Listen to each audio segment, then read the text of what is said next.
I don't know about you. That was fun. It was awesome. I enjoy it. Good. Oh, let's see. Where are we going to be today? Eeny, meeny, miny. How about we try Hebrews 4? How's that? Actually, you can go wherever you want. I'm going to Hebrews 4. How's that sound? Feel like I should say Bibles up? We do a fair bit of sword drilling here on Sunday nights. It's kind of old school, but I guess that's how and who we are. As a result, our kids actually know where things are in the Bible, and that's kind of the point. Some of the adults are starting to learn, and that's even better. So that's good. I asked you this morning, we started, I said, how are you today? And your response unanimously was? Awesome! And I said that you were a liar. Didn't I? That was insulting. That was rude. That was not very politically correct. But the truth be told, it's Sunday morning. Now, you're probably better now than you were a half hour ago. I am. Because I was going to say, I'm tired. I'm tired. I've been looking at Brother Charlie over here, and I know Charlie's tired. Can I get an amen, Charlie? He's like, what are you talking to me for? Just a little bit. He's trying to figure out what I'm saying. He's like, what? But, here's what happened. I have a busy week. I work Monday through Friday like most of you, hopefully all of you, but most of you. Some of you students are in school Monday through Friday and think you have it so tough. Wait till it's an 8-hour day and deadlines and coworkers and complainers and bosses and pressure. And then I Sabbathed in a very interesting way for me. I Sabbathed by going shopping like all day. I know some of you think that's restorative and therapeutic and restful, and I think you are crazy because I was exhausted at the end of Sabbath shopping. I don't know if that works together, but anyway, we ran errands all day long. It was great. I got home about 7 o'clock. The kids said, "What's for dinner?" I said, "We had McDonald's 4 hours ago. You're not hungry." They objected. I said, "Feed yourself." I was Sabbathing. Until I went up and had to get my own food. I guess they weren't lying. They were hungry. But, we get through life and things get a little bit tired. And at some point in the process, we feel like we need to rest. You ever been there? I'm just going to go out on a limb and assume that there are times that you feel like you need to rest. I've talked to many of you, and we've started talking as the weather has finally begun to be less Arctic. We've begun talking about vacations, and some of you have even taken vacations already, and I am envious, and I'll just confess that right up front. But, we take vacations, and we think about vacations, and we long for vacations, and we talk about vacations, and then some of you don't vacate very well, and you need to vacate once you're done vacating. But we all have this time where we really feel like, man, I just need to rest. We don't have enough margin in our lives. None of us do. Most of us don't anyway. Maybe some of you kids who are just like footloose and fancy free, maybe you have margin. But most of us adults, we don't have enough margin in our lives. There's not enough free space between our obligations and our capacity. And when something else comes up, we don't know where to put it quite because we don't have the margin to insert that into our life, into our schedule. There's just no room.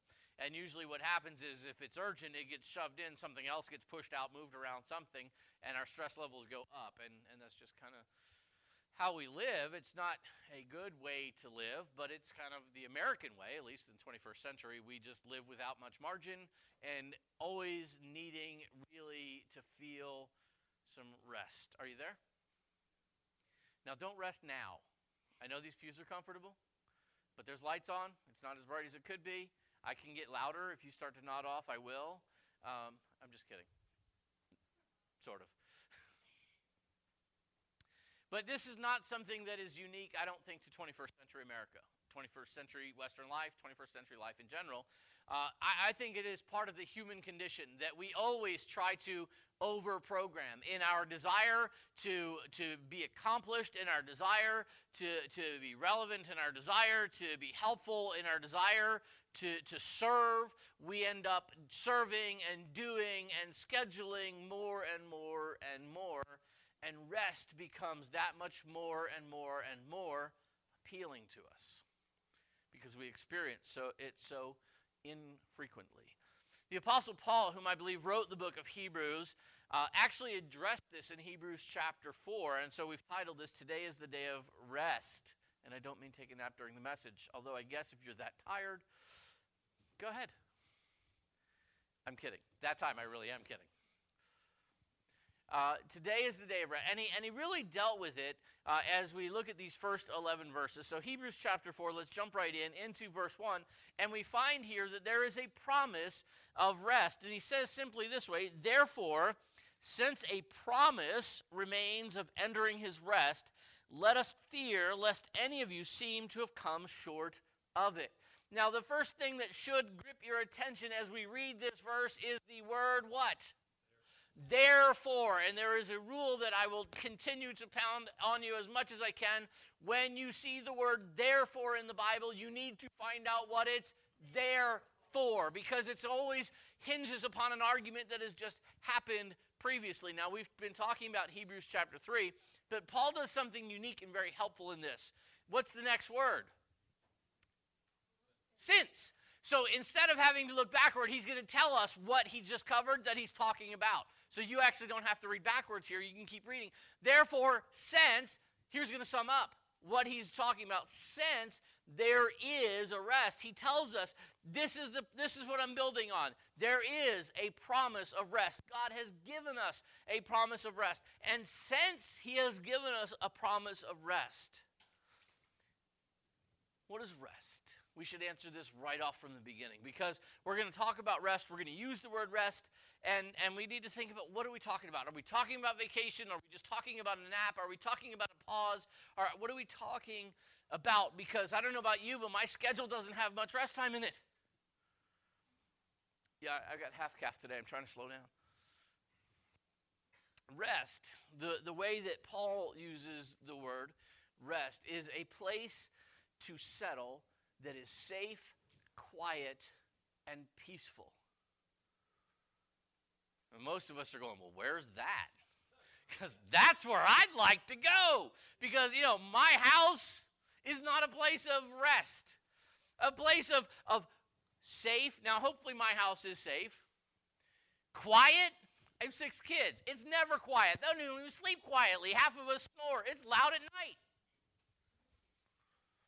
Peaceful? Sometimes. But I think that was one of my kids that just said no. And so Paul says there is a promise of rest. There is a promise of a place that is settled, that is safe, that is quiet, and that is peaceful. And we'd all really like to know where that place is. Now, ultimately, this speaks of a physical location that we call heaven. And this does sound quite idyllic, doesn't it? Settled, quiet, peace, rest. Ultimately, he is talking about a physical location of heaven.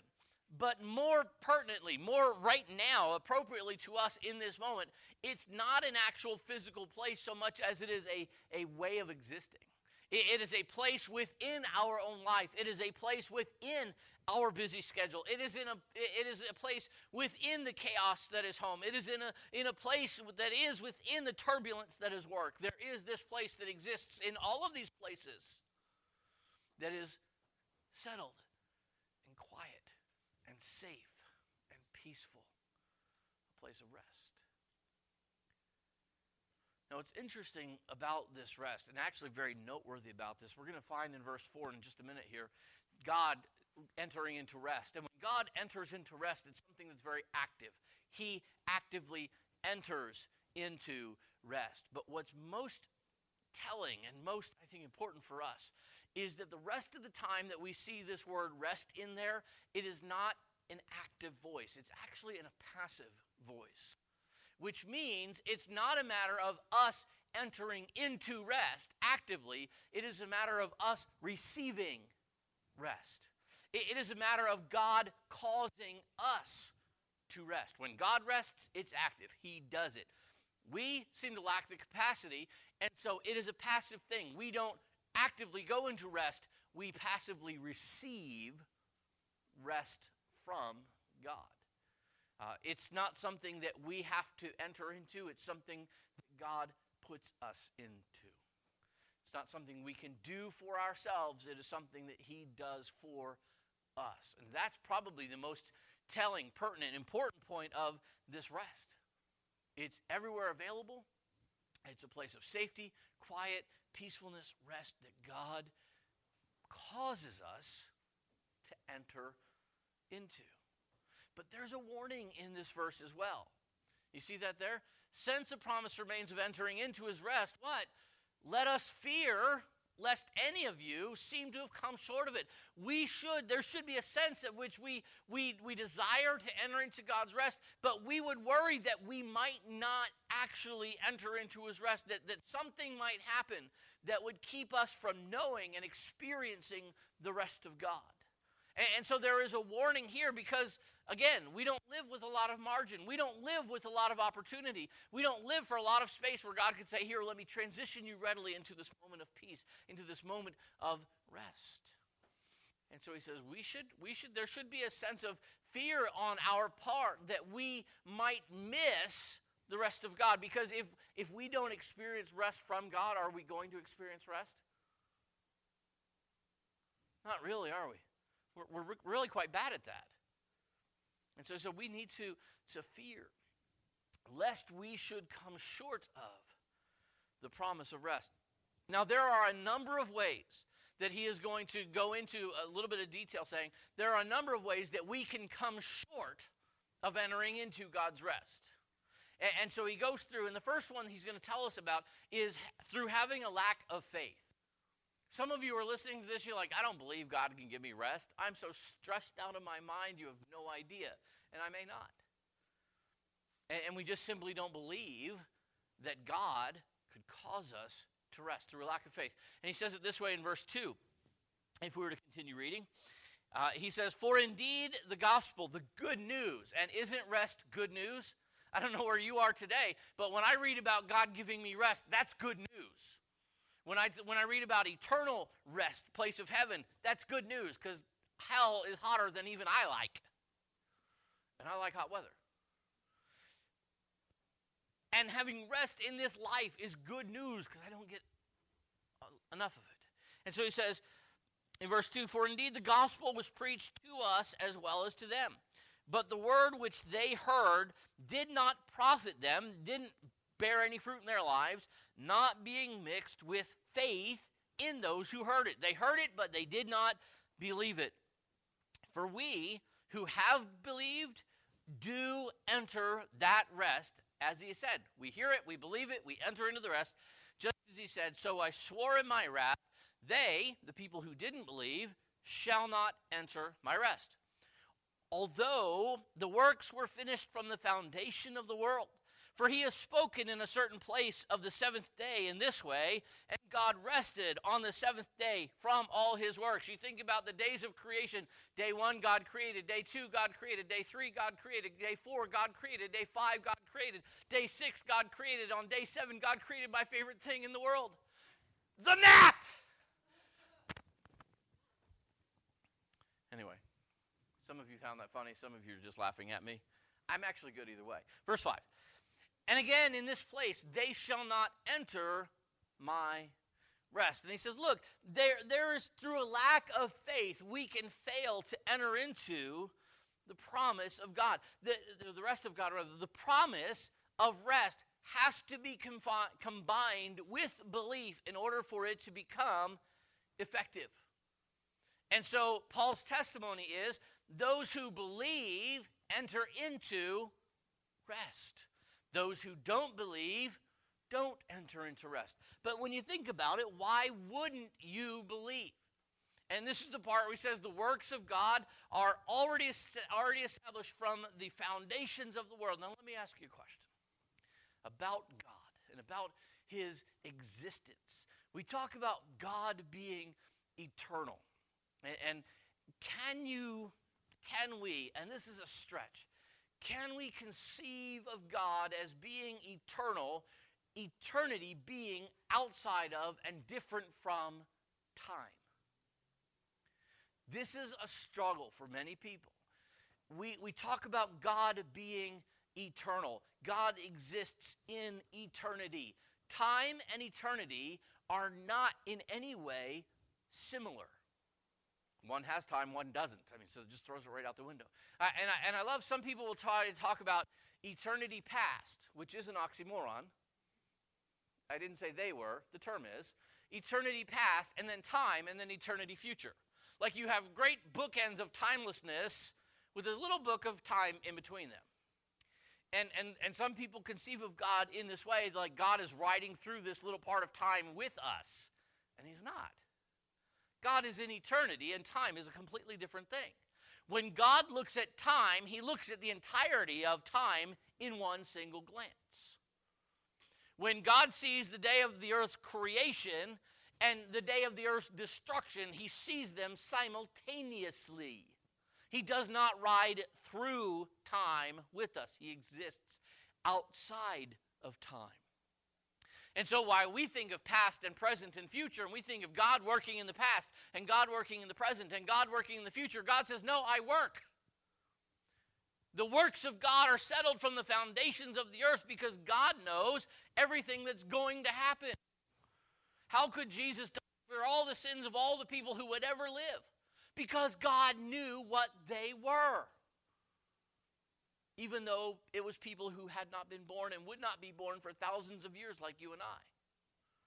How did Jesus 2,000 years ago die for my sins? Because as far as God can see and was concerned, I'd already committed them. I hadn't been born yet, but that's a minor detail. Because God sees the entirety of my life 2,000 years ago just as clearly as he sees the entirety of Abraham's life 2,000 years before that. He sees time in one glance. And so the works of God are settled from the foundations of the earth. God has promised there is a rest. And God says, I got the whole thing right here in one glance. It's settled. It's done. And if God can rest, if God can rest, which one of us is so important that we can't? I mean, think about it, honestly. If God's like keeping the entirety of time and the universe and everything and floating around, he keeps it all going. He keeps you breathing and your heart beating even though you're not aware of it, thinking about it. He's making sure the sun comes up in the same spot every day, goes down in the same spot every day, and the earth keeps spinning the same direction every day, and the stars don't collide into it at all. He keeps the moon where it is. He keeps everything going as it is. You doing any of that? Some of you can't keep your car going in one lane. This is Massachusetts, I'm just saying. But God could rest. And God did rest. And so which of us then can't? The Apostle Paul says, why wouldn't we believe that God could cause us to enter into rest when God, who is keeping all of this going, enters into rest? Why would we not believe that? And yet, we don't, do we? I know, don't answer, because our lives are really the answer. It's not really what comes out of your mouth. It's what we can observe with our own lives. And I say our, us. I don't point fingers because there's always a few pointing back at me, so I just leave it at us. That's where we live.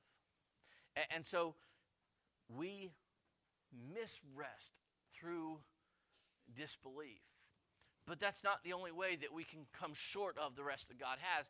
We can also come short of God's rest through disobedience. And this is a lot of fun, so let me read through it quickly. Verse 6, since therefore it remains that some must enter it. Some people must enter into rest.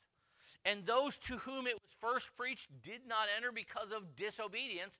They disobeyed God, they didn't believe God, they didn't enter into his rest. Again, he designates a certain day in David, again quoting from Psalm 95 as he's been doing repeatedly through the section, saying, today, when? Today. Thank you, Becca. I'm glad somebody's listening. When? Okay, some of you are unconvinced. When?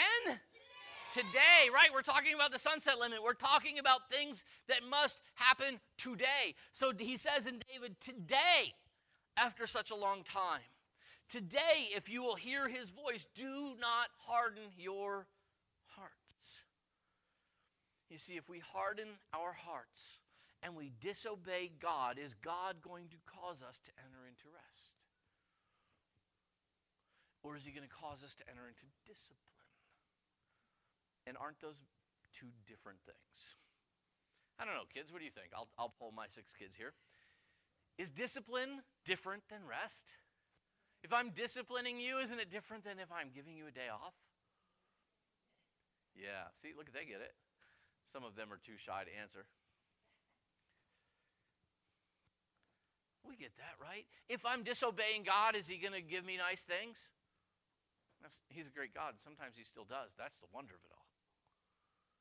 But if I harden my heart and I disobey God, I should not expect to enter into God's rest. I should expect to enter into God's discipline. I should expect to enter into God's disfavor, but I should not expect to enter into God's rest. I should not expect him to cause me to rest because he is too busy trying to cause me to obey.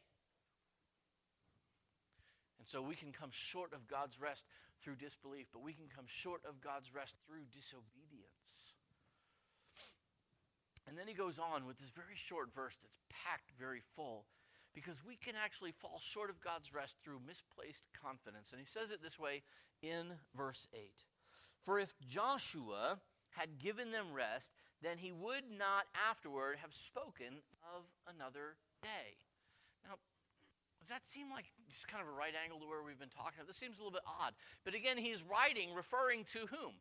Hebrews is written to Hebrews, right. He's writing to Jewish Christians, he's writing to Hebrews, and he's talking to them about their own history and about their own tendency to kind of wander away. And he says, look, there were people who followed Joshua. Did Joshua give the children of Israel victory? Yes. They walked into the promised land. They started at the area of Jericho, and they marched west, and then they marched south, and then they marched north, and they defeated every major kingdom in the land of Canaan. All of the major kingdoms were defeated. The Israelites were victorious. But were the battles done?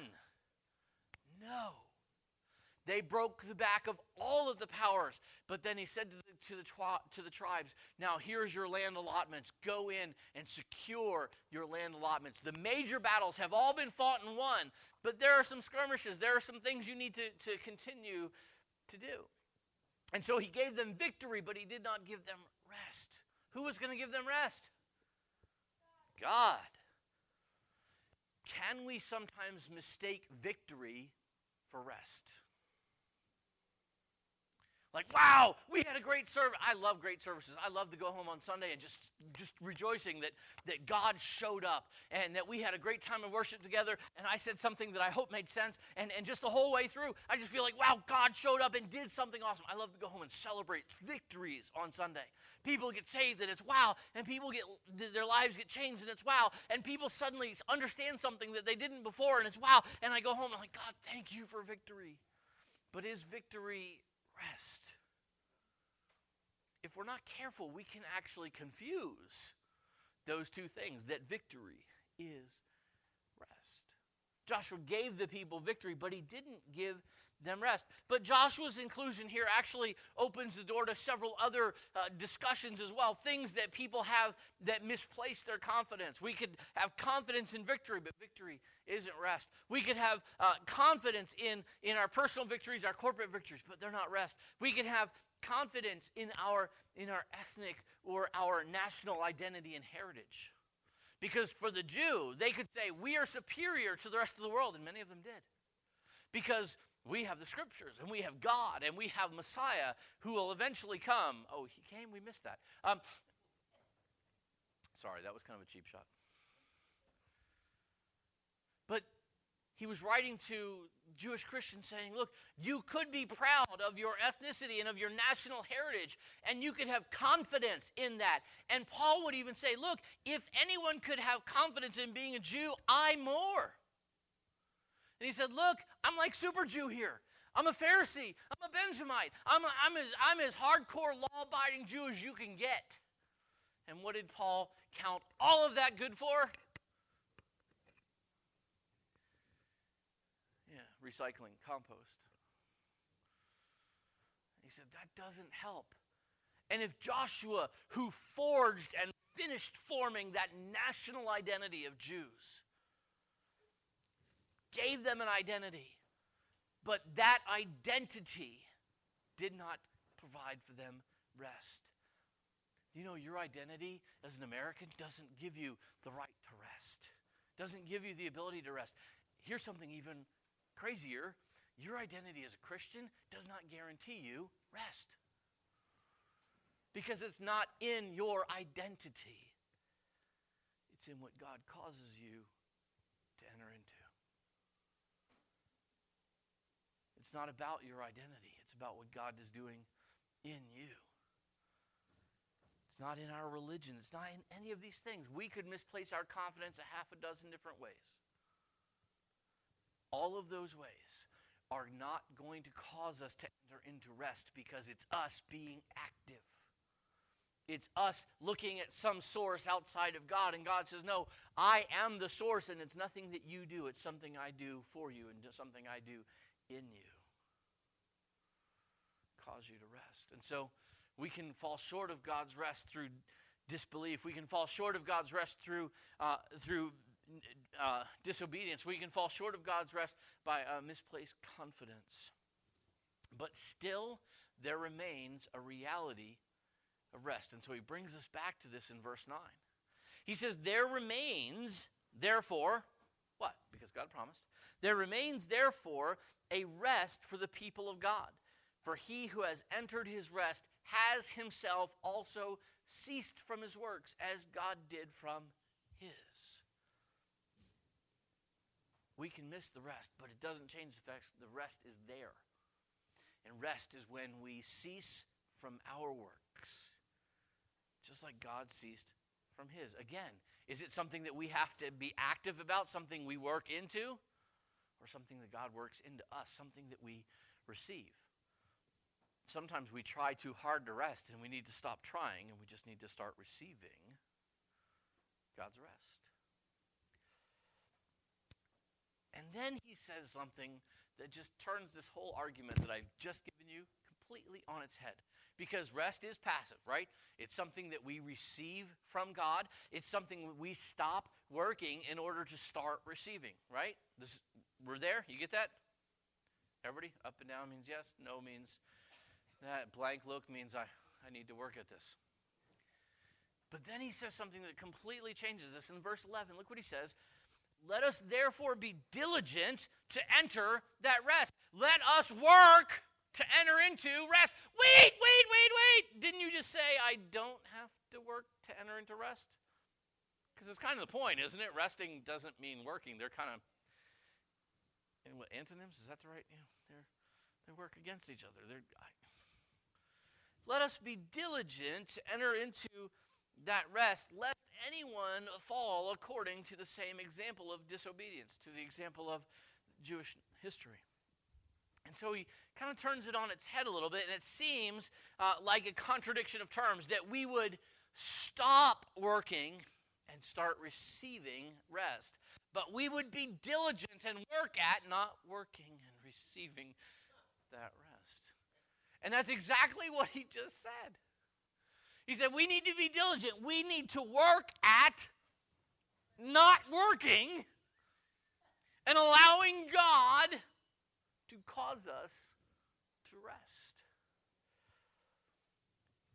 Is it hard work to believe?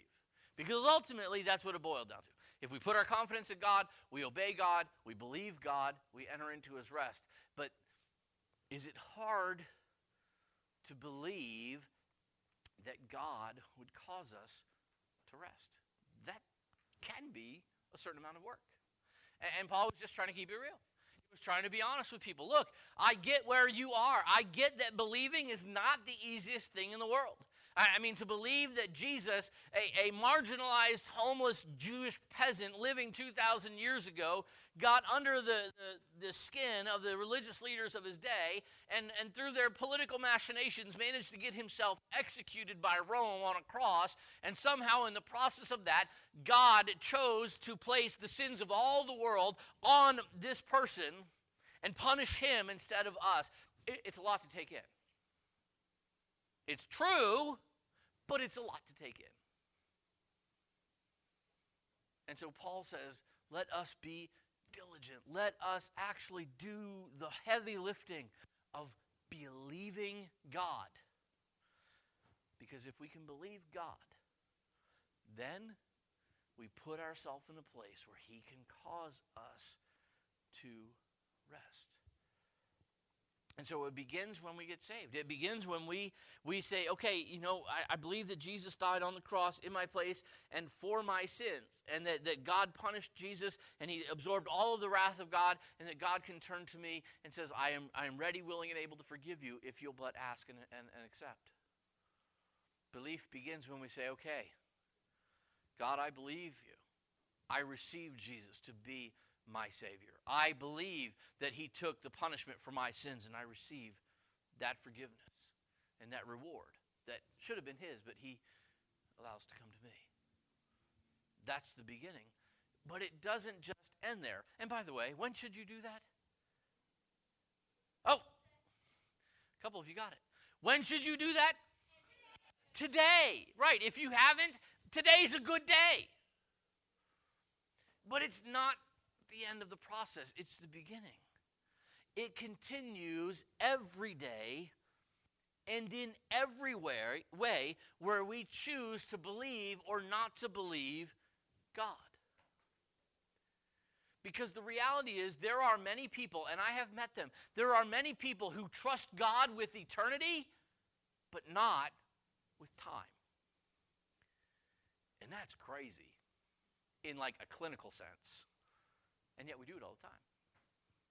That we would trust God with our eternal soul, and we would trust him to forgive all of the sins that we've ever committed, and we trust him with heaven and eternity and all of these things. But with time, we're just not so sure he's up to it. I'm not so sure that the God who keeps the universe in order can handle my finances. I'm not so sure that the God who keeps the universe in order can handle my schedule. I'm not so sure that the God who has enough knowledge and wisdom to keep it all going has the knowledge to teach me how to train my kids, or how to help my coworkers, or how to fix my hangnail, or whatever. We trust God with everything, and we trust him with nothing simultaneously. And so each and every day, we're presented anew. Even if we have trusted him for salvation, we are confronted each and every day with the opportunity of whether or not we're going to trust him with today. And when do we face that opportunity? Today. Right, today you have to decide, am I going to trust God today? And when tomorrow gets here, guess what? It's still today. And you're going to say, do I trust God with today? And when next Friday is here, it's still today. And you're going to have to say, do I trust God with today? And any day that the answer becomes no, you will not enter into God's rest. Because you don't believe God is big enough to handle it. And so you're going to struggle to handle it. And you can't rest while you're handling it. Can you? And so today is the day of rest, if you choose it to be. It is up to you. Do you believe God enough to trust him with everything? And do you believe God enough to trust him with today? And if the answer to those two questions is yes at the same time, then you're in a place where God can cause you to rest. And the caveat, the trick to the whole thing, though, is that it has to be something we choose to do. You walk out of this room and you get a flat tire. Can God handle it? I don't hear anybody saying yes. Can God handle a flat tire? Yes. You walk out of here and you get an email from your bank saying your check balance, and you thought you had money, and suddenly you don't. Can God handle it? Yeah. You walk out of here tomorrow morning and you get to school, and suddenly there's a test that you'd forgotten about or didn't know about. Can God handle it? Suddenly you walk out of here and your siblings are a mess, or your wife is a mess, your husband's a mess, or your dog is a mess. Can God handle it? And if you'll believe that, you can face even hostile circumstances from a place of rest, because you're not handling it. You're receiving the rest of God, and He's handling it. And you can actually go through life calm, peaceful, safe, rested, even where everybody else is pulling out their hair, because you're not the one handling it. God is. You're just resting in the fact that He is. And so, today is the day of rest if you choose it to be. We must choose to enter into God's rest, or we may choose to disobey. And that's the end of verse 11 there. He said, lest anyone fall according to the same example of disobedience. Now, the word that's translated there, disobedience, is incredibly interesting to me. It's not the word I was expecting. It's the Greek word apatheia. And if that sounds familiar, it's because we get our English word apathy from it. It's the only reason I bring it out, because we all know that one, right? Apathy. But what is apathy? Apathy is that condition of being unpersuadable or unpersuaded. Some of you are just not persuadable that God can actually cover your life. I'm going to say some of you, as in people outside of this room. I'm going to assume this morning that you're inside this room. You came here today because you're not unpersuadable. You may not be persuaded, but you're persuadable that God actually can cover and handle all of this. But apathy in a Christian life looks like a Christian who is trusting God with everything, but they're not so persuaded that God can handle today. That's apathy toward God. And God says, I consider that disobedience. Because what does God tell us to do? Trust me. That's the command of God. Trust me. Believe me. And so when we don't believe God and instead we become unpersuadable or unpersuaded, that is a life of disobedience. And rather than entering into God's rest, we're going to enter into God's discipline, because He wants to cause us to obey so that He can cause us to rest. See, all of this comes down to God trying to do what's best for us. He wants us to have a good life, the best life possible, and sometimes we're the biggest obstacle to that happening. So today is the day of rest, if we choose it to be. And so the only question I'll leave you with this morning, as it comes into afternoon, is this: do you choose it to be? Will you believe God? Will you receive His rest? Or will you continue to be persuaded that God can't handle it and you have to handle it in His stead, and you will never know the peace of God? I don't like the sound of that. Do you? I mean, that sounds harsh. But it's where we are. Today's the day of rest, if you choose it to be. Father, we thank You for today. We thank You for Your word. Lord, it's just instructive and helpful. Father, as we conclude today, we do so with an admission, with a confession, that sometimes we are apathetic. And sometimes we're pathetic too, but we just stop believing. Stop being persuaded that You are able to handle it, and that You are able to cause us to rest. Father, would You forgive our disobedience? Would You forgive our disbelief? Would You, through Your Holy Spirit, strengthen us, enable us to believe? Father, so often I think of the words of that man who Jesus said, all things are possible to them that believe. Do you believe? And the man said to Jesus, Lord, I believe, but help my unbelief. There's a tension within each of us that we do believe, and yet we recognize we don't believe enough. So, Father, would You help our unbelief, because we need Your rest. We desire Your rest. So, Father, would You cause us to enter into Your rest? Eternal rest, and then rest right here and now. thank you in Jesus'